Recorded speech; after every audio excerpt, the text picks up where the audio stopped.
Good evening and welcome to this week's edition of Behind the Headlines. And in tonight's programme we shall be discussing the reprehensive role played by the United Nations in October the 7th terror attack by Hamas on Israel. We'll also be discussing a report published by the Gatestone Institutes that the United Nations gave Hamas 1.3 billion in cash that was used to fund Hamas's mass terrorist attack on Israel on October the 7th, and we'll also be discussing the UN's war against Israel.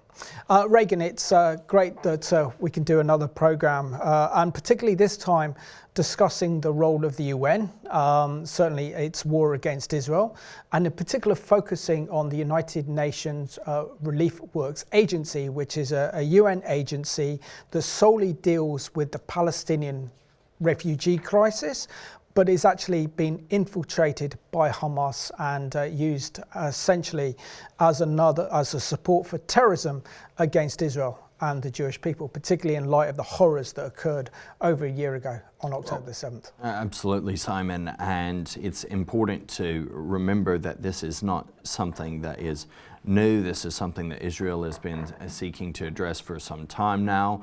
Israel and its allies have flagged this up, but scarce action has been taken to actually deal with the problem. Anyone who knows and has dealt with regions where the UN is present will often see its so-called blue helmets or peacekeeping brigade as, according to one article I read this past week, worse than useless, allowing and giving free rein to terror organizations while demonizing those who stand for freedom and democracy. That's exactly what's happened in relation to Gaza. And let's just remind ourselves of the kind of brief overview of the big problem that Israel faces with the United Nations, particularly UNWRA, as we'll be identifying in tonight's programme. So this week we've seen there was a big news story covered by Coughlin, who is the Daily Telegraph's defence editor, but he also writes for the Gatestone Institute, in which he has condemned the United Nations for allegedly giving Hamas $1.3 billion in cash that helped to fund its mass terrorist operation against Israel back on October the 7th. He gives disturbing evidence of the UN's complicity in the world's worst terrorist atrocity committed in Israel's history by Hamas, including 450 workers who are employed by the United Nations Work Relief Agency, UNWRA, who were terrorists and belonged to Hamas. Also, he reports that back in June of this year, more than 100 victims of Hamas's terrorist attack on October the 7th are pursuing legal claims against UNWRA for money laundering and helping to finance Hamas's terrorist attacks on Israel. And then we see that UNWRA has previously been in the media spotlight for the way that their schools in Gaza have been used to indoctrinate children into a life of terrorism, extremism through their sponsorship of Hamas's summer terror camps. And yet the new Labour government has restored British taxpayers' money to this organisation, despite the open corruption and immorality, the complete lack of honesty in its operation, despite the previous Conservative government suspending that aid because specifically of those employed members of UNWRA staff who were directly involved in the terror attack of October the 7th, and indeed the atrocities that have been committed since by Hamas. You know, we can't forget that routinely there have been rockets fired. It's not as if that there's been a sense of de-escalation by Hamas since October the 7th, that they have, even when there's been limited military action being undertaken in certain regions of Gaza, they've continued to fire, not on Israel military bases, but just completely randomly on its civilian populous city where there are no military bases. Now, some might say, individuals out there might say, yeah, but Israel is bombing Gaza. Well, why? Because UNWRA staff and those who are openly Hamas militants have set up shop routinely in houses, hospitals, schools, and whatnot. So there's no other place. Israel has its military bases primarily in depopulated areas. Gaza, on the other hand, is a haven for terrorism and terrorists. And UNWRA and its members have been provenly complicit in this. And this is what's so tragic in this whole story, because the UN, through UNWRA, is supposed to provide humanitarian aid to the residents of Gaza to build their infrastructure that provides for their healthcare, their education system, their social welfare. And yet what we see, particularly as this Gatestone report indicates, that UNWRA is embedded with Hamas, and that many of the teachers that are employed by UNWRA are radicalizing a whole generation of Hamas terrorists to carry out the atrocities that they did. So we can see, for example, beyond a shadow of a doubt, that there is overwhelming, compelling evidence that UNWRA has played a major role and is complicit with the October the 7th terrorist attacks, because not only we find that, as you mentioned earlier, that Hamas have actually set up their headquarters in UNWRA-run hospitals and UNWRA-run schools. We also see that through the UNWRA-run summer training camps that they are preparing the next generation of Hamas terrorists to carry out the atrocities we saw on October the 7th. But also we know that, for example, that UNWRA is giving cash in the sum of $1.3 billion to Hamas. Now, is Hamas using that to build schools? Are they using that money to build hospitals? Are they building that money to build business hubs? No, we've seen that they've spent this money on their terrorist infrastructure.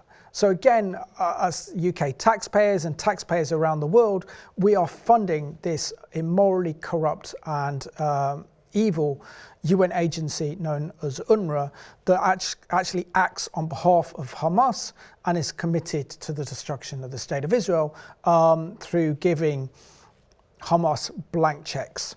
They're funded almost entirely, UNWRA that is, by voluntary contributions from UN member states, right? And they also do receive some of the regular budget from the UN itself, mostly for international staffing costs, but they claim, according to their website, to provide services encompassing education, healthcare, relief and social services, camp infrastructure and improvement. You were sharing some about that, microfinance and emergency assistance, including in times of armed conflict. They were established after 1948, specifically by the United Nations General Assembly Resolution 302, Part 4 of 8th of December 1949, to carry out direct relief and works programs for Palestine refugees. It's phenomenal, and I see this from Jewish and Arab commentators alike, Muslim, Christian, Jewish analysts who highlight the reality that generally you don't remain considered refugee for such a length of time, well over 70 years, and you still have people who have never lived, in many cases, because they're involved in other outlets as well. They have never lived as asylum seekers, they have never lived as refugees, but because they were displaced from one particular environment, sometimes in what is Israel, sometimes from other regions that are currently under Palestinian control, they are put in these camps that are called refugee camps. And the portrayal is that these camps, when you think of a refugee camp, what do you think of, Simon, normally? You kind of think of boarded up fences and kind of encampments, tents and stuff, right, yeah. Living in there, actually cooking meals out of pots and fires and stuff dirt. As well. Right. So yeah. But the vast majority of these refugee camps aren't like that at all. In fact, I've driven by a number of these refugee camps and have had them highlighted to me, and they're essentially like council estates. They're built up. That they are functioning. They have hard buildings, Okay, they are not as spacious as some places, but it is a choice to remain in these particular areas and in this particular situation. Now, granted, in the Arab states that surround Israel, Palestinian refugees are given no rights. In Jordan, no voting rights, there's no incrementation, there's no implementation. They're class citizens. Exactly, which is interesting. In Lebanon, it's very much the same. People, though, rather than blaming Lebanon, rather than blaming Jordan for the dehumanization of, that does take place of Palestinian refugees, or the descendants, rather, of Palestinian refugees from 70 plus years ago, point and say, bad Israel. Israel has done this. Israel's had nothing to do with that. The reality goes all of the way back, as we've talked about many times. We're not going there today, but to the call of the Grand Mufti to all Arabs in the land to leave so that they could clear the land of Jews and then they could retake it. When David Ben-Gurion declared independence on the 14th of May 1948, Israel was hit and attacked by 5 Arab armies wanting to destroy them. And then we had those leaders of those those nations actually calling upon the Arabs living in Israel at the time to leave, and that they would come home, take their key with them, and they'll come home and they'll be able to go and live back in their homes again. Of course, history didn't happen like that. And we had this UN refugee agency set up to deal with this so-called Palestinian problem. As it says here, that in the absence of a solution to the Palestinian refugee problem, the General Assembly has repeatedly renewed UNWRA's mandate, most recently extending it to the 30th of June 2026. It says UNWRA is unique in terms of its long-standing commitment to one group of refugees. It has contributed to the welfare and human development of 4 generations of Palestinian refugees defined as a person whose normal place of residence was Palestine during the 1st of June 1946 to the 15th of May 1948, and who lost both homes and means of livelihood as a result of the 1948 war. The descendants of Palestine refugee males, including legally adopted children, are eligible for registration. But there is one blinding area that the UN has failed to recognise or acknowledge, and that's the plight of the forgotten Arab refugees of the Middle East who had their homes living in the Middle East for thousands of years, almost going back to times of the Old Testament, particularly Babylonian times. And then during the creation of the modern state of Israel, they were told that they had to leave their businesses, they had to leave their homes, and all they could take is one suitcase with them. And that was 750,000. So all in all, we know that that's about the same number as the Arab refugees who are living in Israel left, in order for Israel then to take in a huge number of these Jews from the Middle East, known as the forgotten refugees. So, yeah, there's a complete disparity here. Absolutely. Now, it's just a short history of UNWRA. Dr. Anat Wilf, writing in the Daily Telegraph, describes UNWRA as the following. Since its earliest days, UNWRA has been hijacked to become a purely Palestinian organization devoted to quote-unquote return, nurturing violent groups determined to erase Israel. Almost all the terrorists who murdered Israeli athletes in the 1972 Munich Olympics were graduates of UNWRA schools. From Black September, Fatah, and the PFLP to Hamas and Islamic Jihad, UNWRA provided the ideological infrastructure of the forever war against Israel's existence. UNWRA's connection with violence against Jews is not a bug, but its defining feature. Absolutely damning statement there by Dr. Anat Wilf in the Daily Telegraph. Now, despite that, the UN is believed to have specifically given Hamas $1.3 billion US in cash. Who does that? Well, the UN. Well, yeah.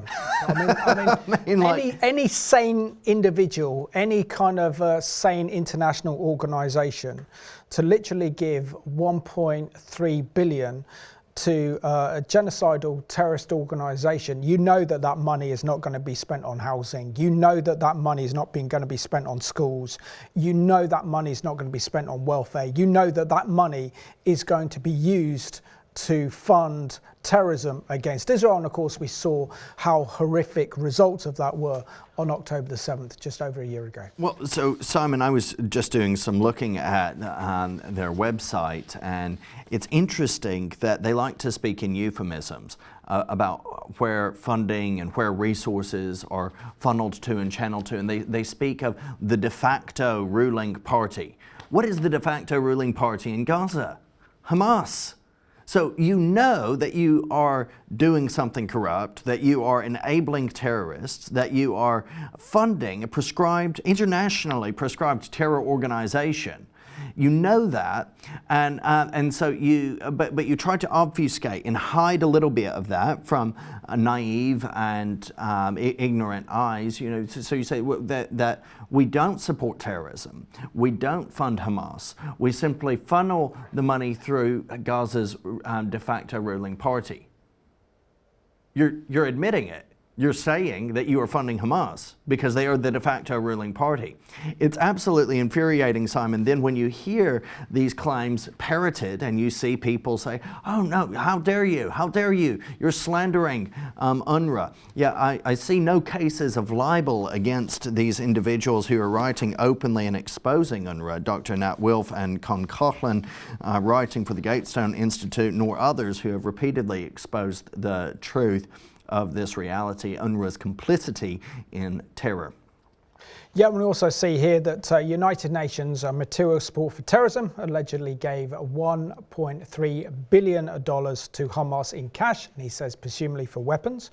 We have Gabrielle Malone, who is a US attorney who is representing over 100 victims of October the 7th massacre, has made a legal case that the shocking revelations that more than a decade UNWRA's aid distribution network was involved in widespread fraud and corruption.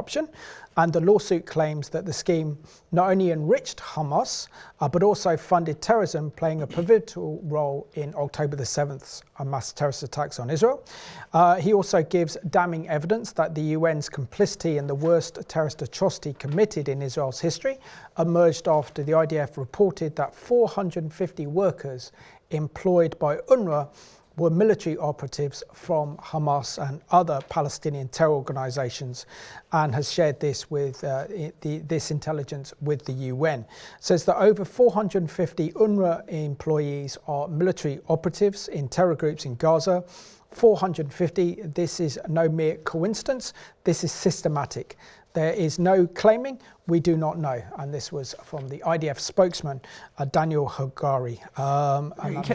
Is it okay if we just briefly highlight some of UNWRA's, what would UNWRA say to this? You know, we need to give UNWRA a fair hearing, perhaps, some people will claim. And you sent me a link where UNWRA is responding to this, and you can see these images on your screen. Just some outline. I just had a brief overview, and I just want to highlight a few of these elements, which I think are very, very important.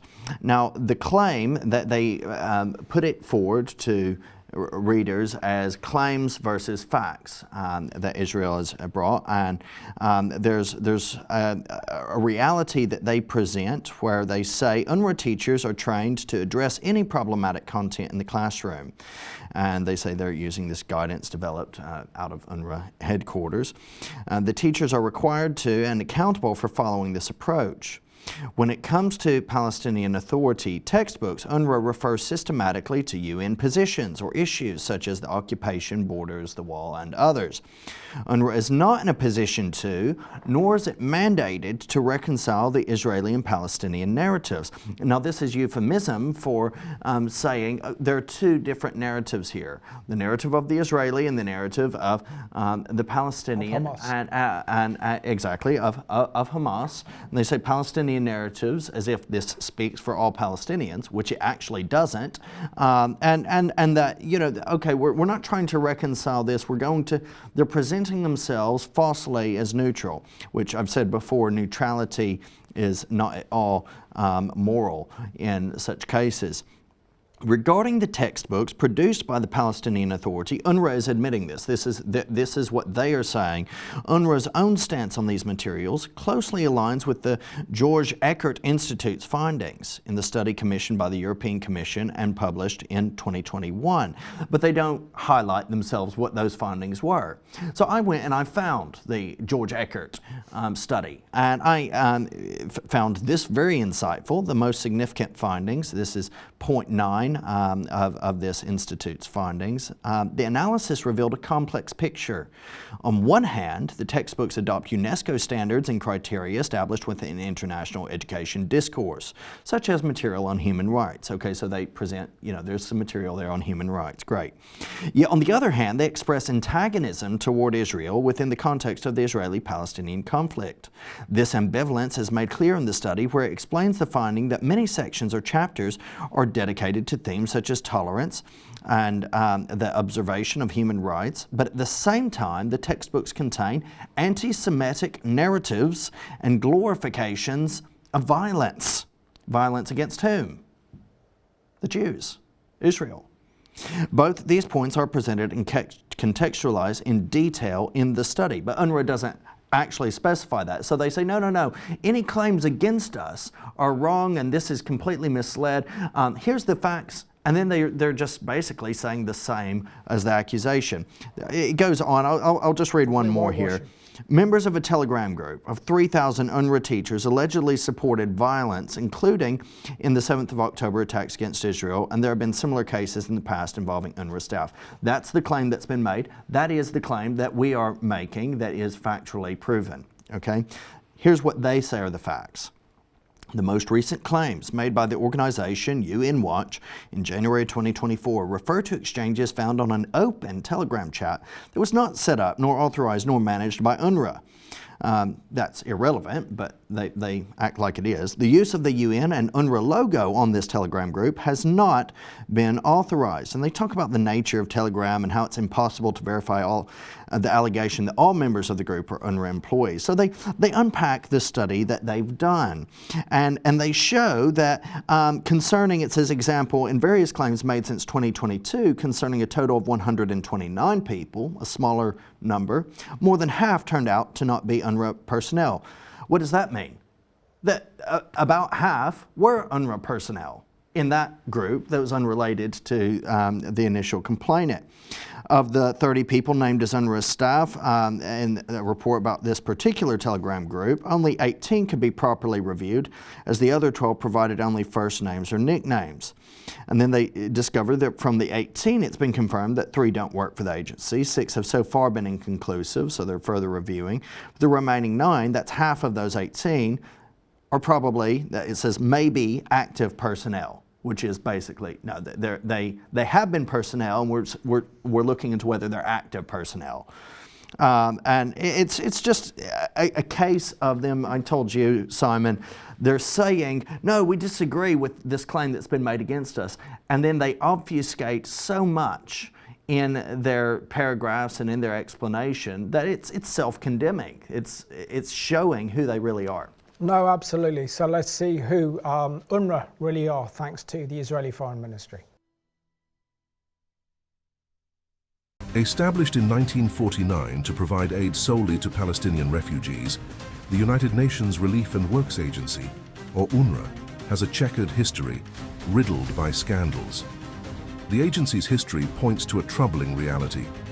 Throughout the years, its focus has been on perpetuating the Palestinian refugee crisis rather than resolving it. Recent revelations from the Wall Street Journal uncover a shocking reality. Approximately 10% of UNWRA's 12,000 Gaza staff have ties to terror activists. According to intelligence reports, 12 UNWRA workers were directly involved in the October 7th massacre, which claimed the lives of more than 1,200 Israelis and resulted in the kidnapping of 240 to Gaza. Questioning UNWRA's relevance, effectiveness, and its potential detrimental impact on achieving lasting peace in the region. UNWRA is the problem, not the solution. And there can be no doubt of UNRWA's role on October the 7th and its support of the genocidal terrorist organisation Hamas. And according to the IDF, they overheard a call with an UNRWA teacher describing his role in the October the 7th attack as the following. We have female captives, I caught one. The male voice is heard saying in Arabic. A man on a second call, alleged to be a Palestinian Islamic Jihad terrorist who Israel claims was an UNRWA teacher, is heard saying, I'm inside with the Jews. And this is reference to UNRWA's role within the role of the remaining Israeli hostages in Gaza. So the accusations are that the United Nations funded Hamas terrorist infrastructure by transferring $1.3 billion US in cash to the organisation, some of which was used to finance the October the 7th terrorist attacks. We've seen that a lawsuit has now been filed with the US federal court by the victims of October the 7th. Many of those are survivors, including over 100. Where they make the damning accusation against UNRWA that was involved in orchestrating large-scale money laundering, operating from which the terrorist organisations benefited. They go on to say that the suit alleges significant amounts of humanitarian aid intended for Gazan residents were diverted to Hamas.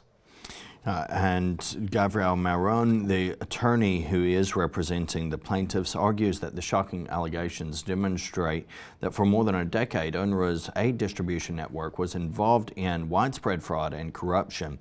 The lawsuit claims this scheme not only enriched Hamas, but also funded terrorism itself, playing a pivotal role in the October 7th attacks. Speaking at an event organized by the Jerusalem Press Club earlier this year, Maron explained how specialized security trucks transported millions of dollars in cash into Gaza.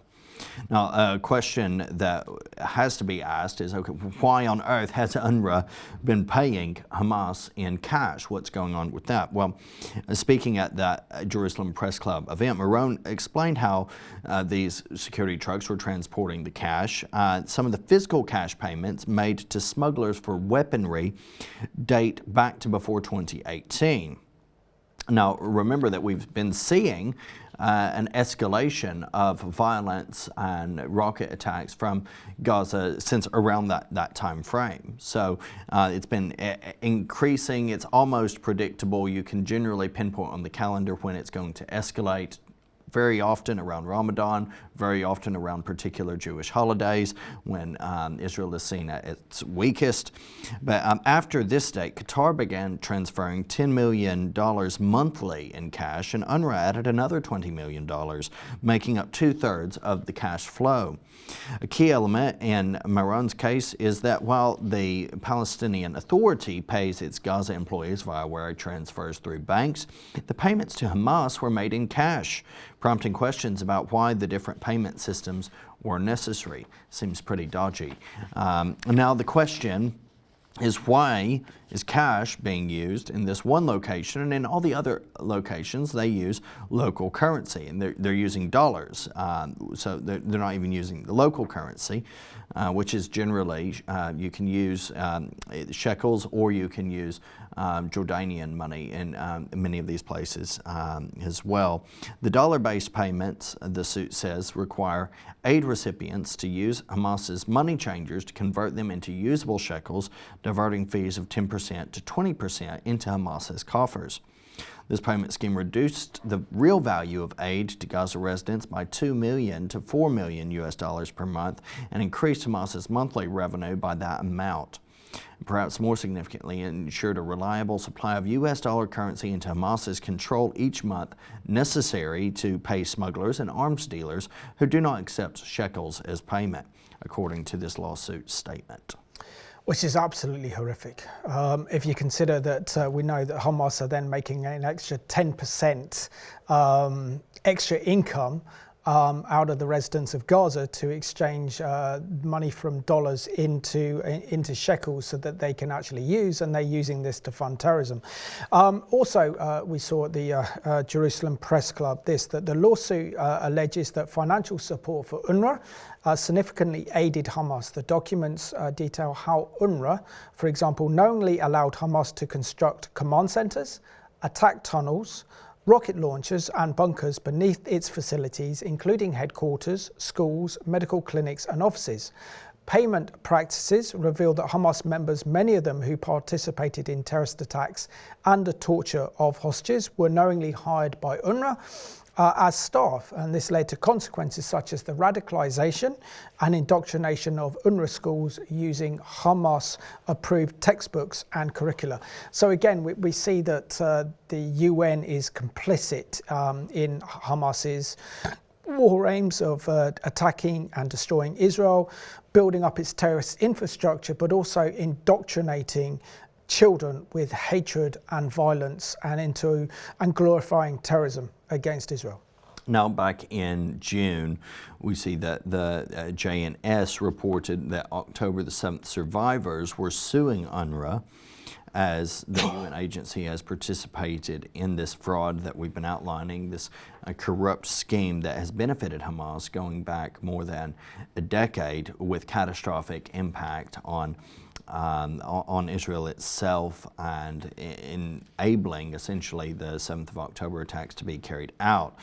And this lawsuit, which has been filed in New York by 100 plus victims of the massacre in southern Israel, alleges a scandal-plagued UN agency, UNWRA, has led a long-standing money laundering operation to the financial benefit of Hamas, this terror group.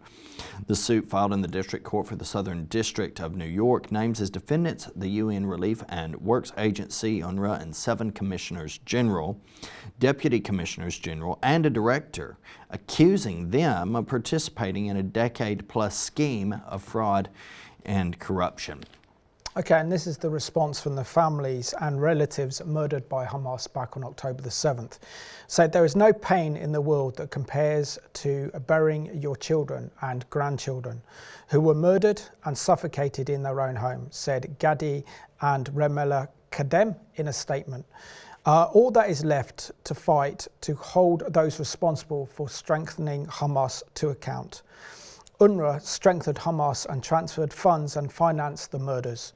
Acting as a full partner in the growth of Hamas terrorists, UNWRA and its directors are fully complicit in the murder of my children and family. The findings in the lawsuit demonstrate UNWRA was aware of and actively participated in the diversion of funds embarked to support the people of Gaza into channels that ensued these funds were used for terrorism and violation of international law, said Adamin.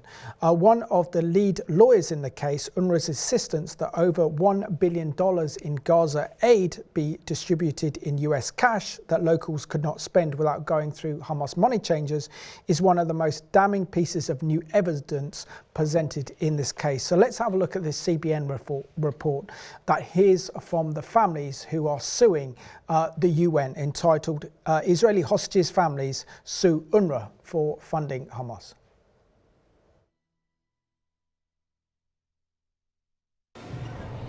More than 100 victims of the October 7th Hamas attack are suing UNWRA.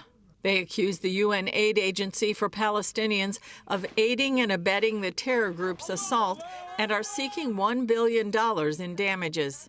We suddenly became aware that UNWRA had a huge role in what happened. But what we uncovered that was surprising is the scheme for funding Hamas's acquisition of smuggled weapons, explosives, and other things. So, Attorney Gavi Marone filed the complaint in a New York court, saying UNRWA's own reports indicate they knew that Hamas stored explosives, assault rifles, rockets, and mortars in their schools. Obviously, the end of the story is that they absolutely provided safe harbor for Hamas terrorists to use those schools the safe harbor, protecting the Israeli army, trying to, discover them. The suit comes as hostage families approved the release of new footage showing their loved ones being taken captive from the Nova Music Festival. We and the other families felt that it's very important any piece of evidence of what happened on October 7th, how these people were stolen from their lives, is critical for the world to see. American-Israeli Hirsch Goldberg Polin, Elia Cohen, and Or Levy were hiding with others in a bomb shelter. Many were killed when terrorists threw grenades into the shelter. Hirsch's forearm was blown off. Israel's prime minister says he's open to a ceasefire to return the hostages, but is committed to eliminating Hamas as a fighting force. In Rafah, in Gaza, the IDF is nearing its goal.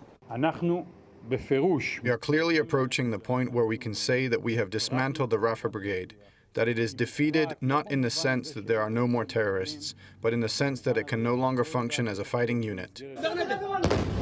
After that, Israeli leaders agree they'll turn their attention to the northern border with Lebanon, where Israel is already fighting Hezbollah.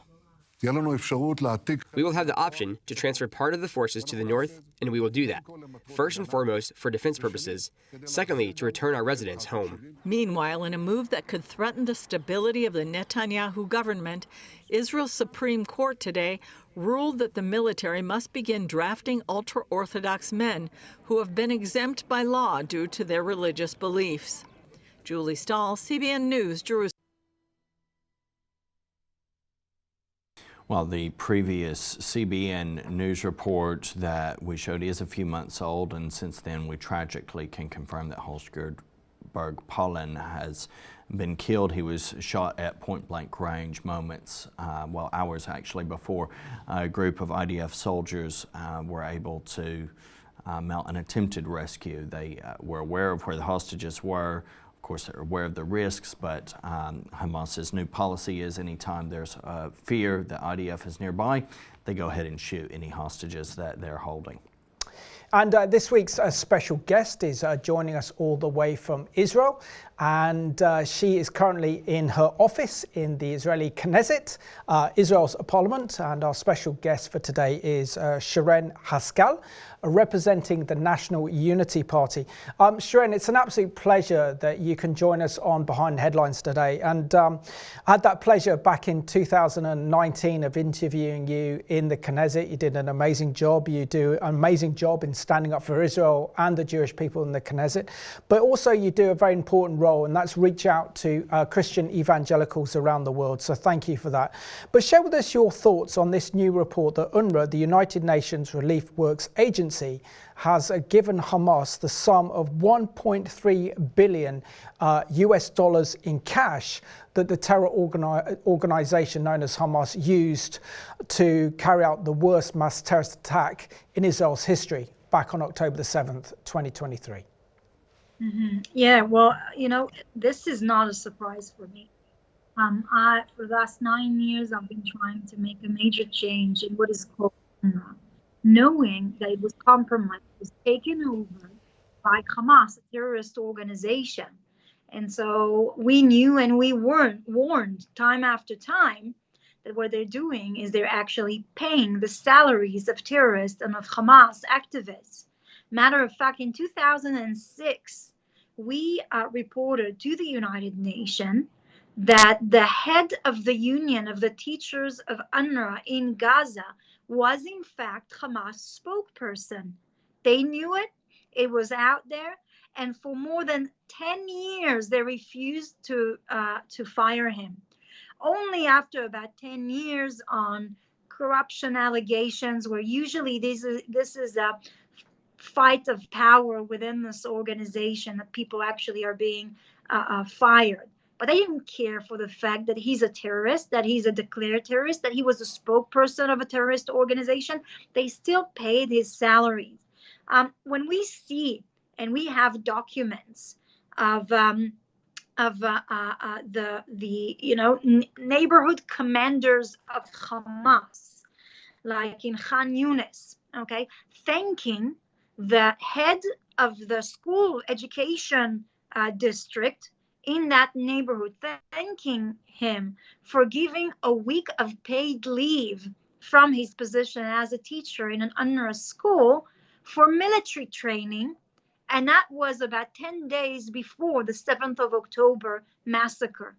You understand that UNRWA is actually paying for paid leave for a week of military training before a terrorist attack where they butchered babies, raped little girls, and burnt our grandparents.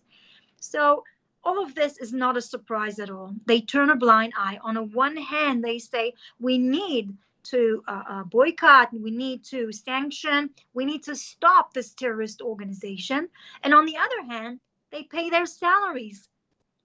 So that hypocrisy is something that we've been dealing with for such a long time, and it's part of our tragedy and the difficulties on how we fight this terrorist organization. This terrorist organization is capable of recruiting murderous monsters from a population it was able to control and indoctrinate through UNRWA. They are controlling the major resources through UNRWA that are going into Gaza, because UNRWA is controlling housing, the water, the sewage system, the education system, the healthcare system, and so much more. So if they're in control of what is said to be like governmental services that are provided by the international community but are managed by Hamas, it is far easier for them to control, indoctrinate, and recruit, rows and rows of soldiers, of terrorists that are committed for the destruction, for the murder, brutal murder, and hatred of our people. Sharon, thank you for your comments there. Now, you've already told us a little bit there of your concerns over UNRWA and how it's operating. Share with us some of the concerns about how this UN agency has embedded itself in Hamas, with the IDF reporting that some 450 workers of UNRWA worked for Hamas and many took part in the October 7th massacre. Yeah, and if you actually look on the number that we have, there are thousands of UNRWA's workers who are either directly active in Hamas or their first family members, meaning their wives or their husband. Now, when you understand how did it happen, they actually took over, we'll call it like the manager's position, who are the one who are in charge of recruiting the other teachers and school principals. So if you're a Hamas activist, you will receive a position like a teacher or, a manager in one of the medical clinics or anything like that. And these are very well-paid positions. These are lucrative positions for what is happening in Gaza. And when Hamas is controlling who's getting those positions, then obviously it's easy to first give it to their activists as a political prize for being active in this terrorist organization. And that's how slowly it literally took over this organization. So if you're the commander of Hamas, a military unit in Khan Yunis, and on the other hand, you're one of the principals of the school in Khan Yunis. So on the day you're the school principal of an UNRWA school, and the rest of the time you're one of the commanders of the terrorist organization in Khan Yunis, would you care if your military terrorist group will put weapons and rocket launchers in your classroom? Would you care if they are the one who are actually digging underneath the school to build military bases and military headquarters? No, you won't. You'll cover it up because you are part of this terrorist organization. And Sharon, what do you make of the accounts of the 84-year-old grandmother, Ditsa Haim, who was kidnapped by Hamas terrorists on October 7th and found out that the man who was actually holding a captive was actually a school teacher for UNRWA? So, knowing the history with UNRWA for the last 9 years, I'm not surprised. I mean, the law of neutrality for UNRWA doesn't even exist, okay? They are a fully compromised organization that is run and managed by terrorists, by Hamas. So I'm not surprised because of that. I'm not surprised that they have participated in the 7th of October massacre. I'm just very disappointed from the international community that even prior to the 7th of October have completely ignored all the signs and the warnings. But I'm extremely, extremely disappointed on countries who are allies of our people, of our nation, claim to protect and defend us and stand beside us during those difficult times. But on the other hand, they reinstall immediately as soon as they reach the position of the foreign minister, reinstall funding those salaries to those terrorists. And that's extremely disappointing and sad for me. Sharon, tell us your thoughts on our new British government reinstating £21 million of British taxpayers' money to refund Hamas after the previous government suspended aid to UNWRA over its employees being part of Hamas. Yeah, I guess that's what I was referring before. Look, your government know how this organization is compromised. If you have declared that Hamas is a terrorist organization, if you understand that Hezbollah is a terrorist organization, you don't pay the salaries of their activists, of their terrorists. And so they know that. And they know how dangerous these radical groups are. And to be honest, what we are facing right now, what you see in Israel, is the front line of the Iran war. Okay? And the Iran war is the beginning of a third world war of our democracy and nations who love liberties and freedom against radical Islam, who wants to build a world caliphate, a world Islamic dominancy, however you call it. This is us versus radical Islam. And on that war that we're facing, you have to choose a side. Okay? And you're either on the side of liberty and equality and women's rights and freedom of religion and freedom of speech and democracy, or you're on the side of radical Islam. There's no two ways about it. And it's extremely, extremely disappointing that as much as this current government is trying to walk in between the lines, matter of fact, they are strengthening, supporting, and funding our enemies, radical Islamists, who their hatred and violence is their motivation and is what's dictating their world perspective and view. So Sharon, we just want to thank you so much for joining us from your office in the Israeli Parliament, known as the Knesset. You're doing an amazing job. Continue to be that voice for Israel. Not only are we praying for you, but we're praying for Israel, and we're standing for your nation in this tide of tyranny that is against you, and that we are on the right side of history by supporting Israel and the Jewish people at this critical time in world history. So much, and thank you so much for covering all of this. Thank you, and thank you for the love and the prayer. Very thankful to Sharon there and for the important work that so many are doing to expose this dark reality of UNWRA and its corruption. Now, one of the claimants in the lawsuit that we've been discussing was one of these three named plaintiffs in the lawsuit is Ditsa Hyman, an 84-year-old grandmother taken captive from kibbutz near Oz, which you and I have visited in the aftermath of October 7th, and released on November 28th as part of a ceasefire and hostage security prisoner exchange. For the first time, her name has been revealed as the elderly hostage who says she was held captive by an UNWRA teacher.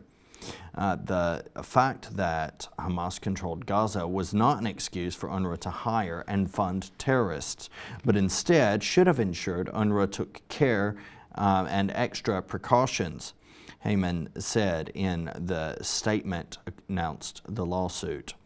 UNWRA knew it was hiring terrorists and that its funds and facilities were being used for violence, but UNWRA's complicity in paying and empowering terrorists to teach and radicalize a generation of Gaza's children was perhaps even more evil and tragic. The previously unnamed Hyman and her family had told media under the condition of anonymity that she was held alone by a father of 10 in the mouse-infested, unfinished attic of his house. After her meals were whittled down to one small ration a day, the UNRWA teacher, according to a media report, started bringing Heyman UNRWA-branded energy bars and later delivered her an UNRWA-branded notepad for writing. According to Heyman, she learned of the man's profession and employer from his daughter, who spoke English on her final day in captivity. It's disgusting, and it does prove without a shadow of a doubt UNRWA's involvement with Hamas and UNRWA's role on October the 7th. Also, this is the response of the UN to this investigation of its complicity with Hamas on October the 7th.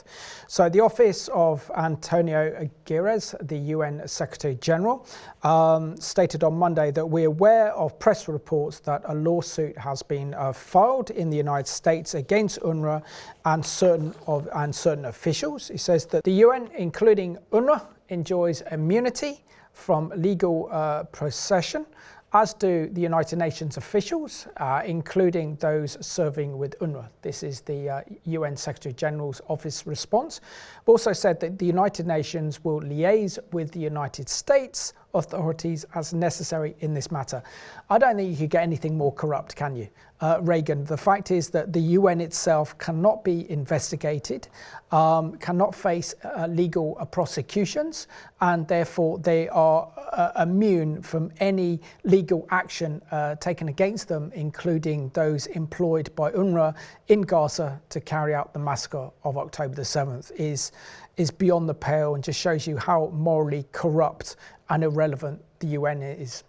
Yeah, I quite agree with you, but coinciding with their moral their total lack of moral clarity and their corruption across the board, we have our governments in a complicit state with it. It's the new Labour government has reinstated UK taxpayer funding to this immoral, corrupt organisation that is UNRWA.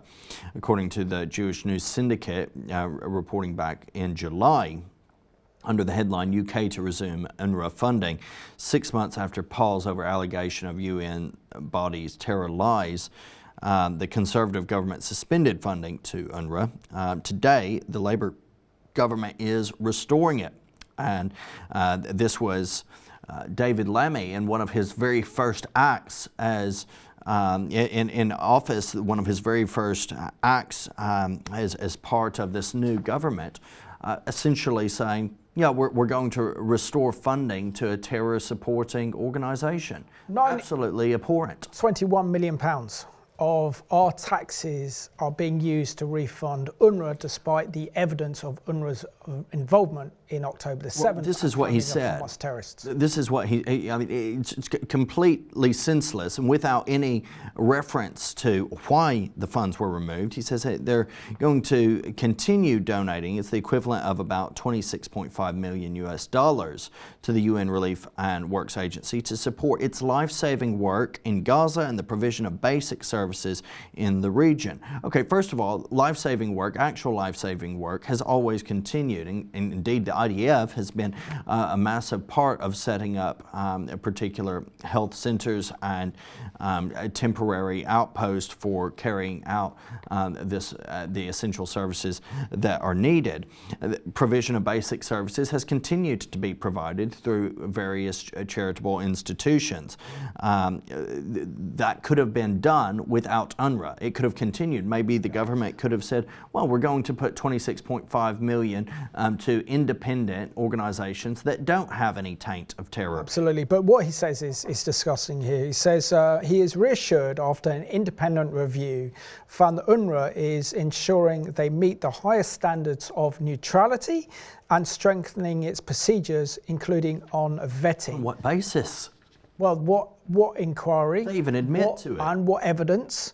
And this is only serving the interests of the Labour Party's backbenchers who are Islamists and the far left. This has nothing to do with actually trying to bring about peace and stability. Well, they won't have peace as a result. Exactly. And this is what Dr. Nat Wilf, this former member of Knesset advisor to Ehud Barak, has written in the Daily Telegraph, that this is essentially making peace in Gaza much less likely. And he writes that Hamas can devote itself to brutal war thanks in part to UNRWA and our money going into its coffers. A fuller investigation could have addressed how many October 7th perpetrators were educated in UNRWA schools by UNRWA paid teachers. It could have asked how many are registered by UNRWA as refugees, though none would be considered such by international norms, given we're now into a fifth generation of descendants from those originally displaced. Fifth generation, they're in Gaza. You know, it doesn't make any sense. We were talking about that earlier. Yeah, but also we know that this is another weapon against Israel, and the so-called Palestinian right of return that UNRWA supports essentially means that this is another way to destroy the state of Israel. And if Israel were to grant those Arab refugees back into the land of Israel, then this would mean the end of the Jewish state and the end of the state of Israel, and would mean another kind of Palestinian Arab state, without the fact of reconciling the fact that the UN hasn't acknowledged the forgotten Jews of the Middle East that were forced from their homes back in 1947 and 1948 up until 1952. But this new Labour government, who won a landslide back in July, is immorally reprehensible in giving our taxes to fund Hamas's terror war against Israel. So therefore, our government is complicit in October the 7th because our taxpayers' money has been used to support and fund UNRWA. We have presented in this week's edition of Behind the Headlines that UNRWA and the UN are complicit in the mass terror attack committed by Hamas on October the 7th. The evidence for this is without any contest. UNRWA is morally repugnant and evil, and any Western nation should withdraw its funding to such a corrupt institution. The fact that this new Labour government, just 2 weeks after winning the landslide in the general election back in March, decided to refund UNRWA with 21 million British taxpayers' money is a disgrace. It is disgusting, and the government has the blood, our government in the UK has blood of the victims of October the 7th on its hands. Why are we, the British taxpayer, funding Arab-Palestinian terrorism against Israel and fueling Jew hatred around the world? UNRWA should not be in existence as it perpetuates and sustains the Israeli-Palestinian conflict and has failed to resettle even one single Arab-Palestinian refugee. Reagan, it's great doing a program with you, particularly on exposing UNRWA, and I want to thank you for watching this program at home. Can you actually believe it that UNRWA has actually paid Hamas $1.3 billion US in cash that it used to carry out the biggest mass terrorist attack in Israel's history? It's time that we should pull all finances out of UNRWA and continue to pray for the protection of the peace of Israel. So thank you for watching this week's edition of Behind the Headlines.